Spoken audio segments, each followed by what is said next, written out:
নমস্কার, কেমন আছেন সবাই? আমি যাচ্ছি মামা বাড়ি, আছেই তো মামা বাড়ি।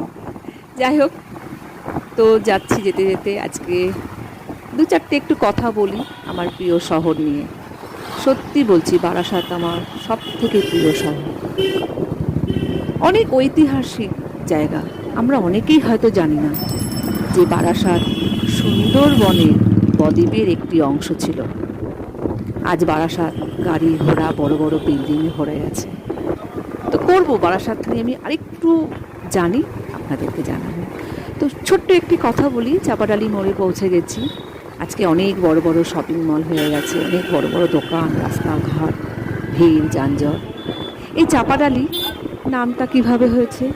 কথিত আছে নীলকর সাহেবদের চম্পা আর ডলি বলে দুজন বাইজি ছিল, তো তাদের নাম অনুসারে আজকের এই চাপাডালি অনেক ইতিহাসের সাক্ষী।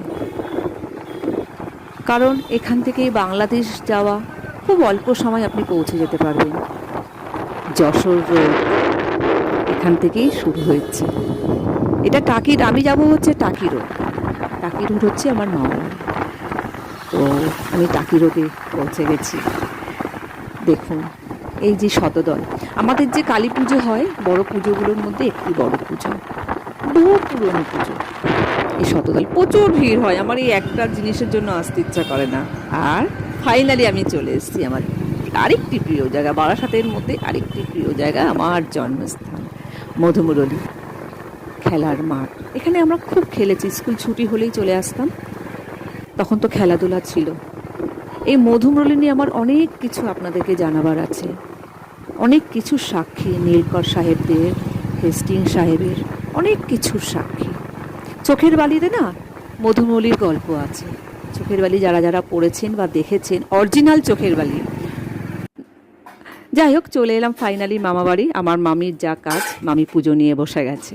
আসলে মামির একটি আলাদা সংসার এটা। মামির গোপাল আছে, তাকে নিয়ে সেবা যত্ন করা, তার নাড়ু করা, সব কিছু মামির পুরো সংসার। ফেরার সময় আরেকটি খুব ভালো জিনিস দেখলাম, খেলার মাঠ, যেটা আজকের ছেলে মেয়েদের জীবন থেকে হারিয়ে গেছে, যেটা আমরা খুব ভালো পেয়েছি। খুব ভালো লাগে ছেলে মেয়েদের খেলতে দেখে।